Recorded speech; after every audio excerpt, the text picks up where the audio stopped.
Good afternoon. Many of you will remember that on the 17th of September last year, the two leaders of the Greek Cypriot and the Turkish Cypriot community gathered here and declared to move into the next phase of talks, structured, substantial talks. In the weeks preceding and just after that event, we had thorough and serious and very constructive meetings on how this substantial phase of the talks should be organized. But you will also remember that a little bit less than a month later, on the 7th of October 2014, the meeting that was planned then was cancelled. Mr. Anastasiades suspended his participation in the talks, and we moved into a phase which I will describe as the hydrocarbons crisis. The hydrocarbons crisis has many roots, but the key issue is that, at least it seemed at the time, that Cyprus was moving very quickly into a hydrocarbons economy, and that this was happening before the Cyprus issue itself was solved. And the paradox was that while there was and is a substantive agreement on how hydrocarbons issues will be dealt with post-settlement, there was deep and divisive divisions around how this would be dealt with prior to a settlement.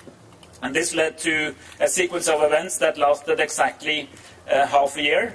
It's exactly on the day half a year since that meeting was cancelled. No, things have changed, and a number of people have been working to see if it was possible to create the conditions, or more precisely to remove the conditions that prevented the resumption of the talks. And I'm very happy to share with you that my judgment is that this is now the case.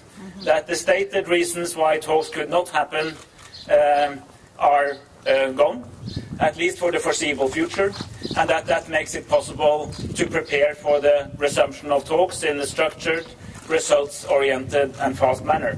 But even more importantly than what I think about this is that I have shared this perspective with both leaders today, with Mr. Anastasiades, representing the Greek Cypriot community, and Mr.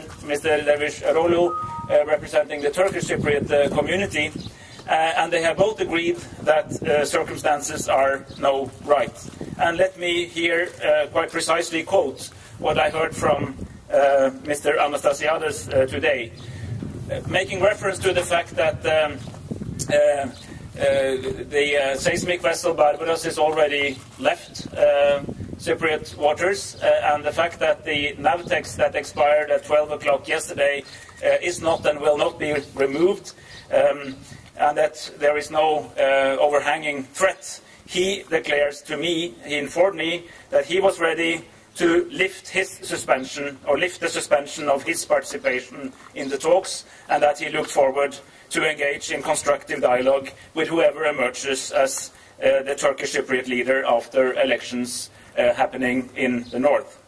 I also share this, of course, with Mr. Erolu, and that means that I see no obstacle to a very early resumption of talks once the election process in the north of Cyprus is done. It's also very important that both leaders agreed with me that when we meet again, we will pick up from where we left. This exact wording was used by both sides, and I very much agree with that. We have done substantial preparations for the next round, so while we did lose half a year, we also know where we will be starting. The UN has been ready all the time. My team, working both here and also in New York and engaging the Secretary General on many occasions on this, have been systematically preparing for the return to talks by looking into our reading of where the two sides stands and where possible bridges can be made between the starting positions of both sides. And I'm also aware that the negotiating teams, both on the Greek Cypriot and the Turkish Cypriot side, are making their own preparations for this phase. And I want to very strongly appeal not only to the leaders who I just met and had excellent conversations with today, but also to all Cypriots that I strongly feel that 2015 is going to be a decisive year. I very much hope it will be a decisive year in the right direction.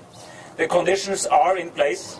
We also have behind us a crisis that illustrates the broader dimensions of the Cyprus problem and why it is maybe more important than ever before to work towards a settlement in line with the joint declarations and the principles already laid out both there and also in the statement that was presented here on the 17th of September, where the two leaders agreed to bridge the gaps through real negotiation on unresolved core issues and to increase the pace of their meetings and to, through that, to increase the frequency of their meetings as appropriate and hold meetings at least twice a month as leaders, and then the negotiating teams will meet much more frequently and work very seriously on all these issues. I will call on all Cypriots to realize that this is a decisive moment, not only for political leaders, but also for everybody living on this island. Having come to know a lot of people in the time I've been in this role, I feel that while some Cypriots believe that their problems are other Cypriots, I think that's fundamentally wrong. The problem Cypriots share is the absence of a settlement, which is one of the reasons why a lot of young people leave the island, why investments that could have happened is not happening, why the benefits of economy of scale cannot be reaped to the full potential, and why it has been very difficult to prepare for this hydrocarbons phase of Cyprus history. So I think that this is really a time to think strategically and not tactically, and not only at the leaders level, but across all elements of society, and understand that this is an opportunity that has to be grasped. It's a window of opportunity. We do not necessarily talk of deadlines, but the window may not be open forever. It's not me saying that, but that's my strong sense working with key interlocutors internationally and on the island, that this country has to find a solution after 51 years. It's possible. We have difficult months ahead, but there is nothing, I repeat, nothing in all the chapters that I know now quite well, which I deem as unresolvable. Every single issue can be solved if there is will, if there is dedication, and if that will is sustained as we go through all the chapters and eventually bring in the international community in some kind of final stage. So that's the news I have to share with you today. I am sure one of the first questions will be, when exactly will we start? I can always see that from the hands. And I will jump to say I don't have a date. And the main reason I don't have a date is that we do not know the outcomes of the elections in the north. So as soon as we know, we will of course reach out to whoever is then the Turkish Cypriot leader and quickly agree on the date. But I'm thinking of something which are within weeks, not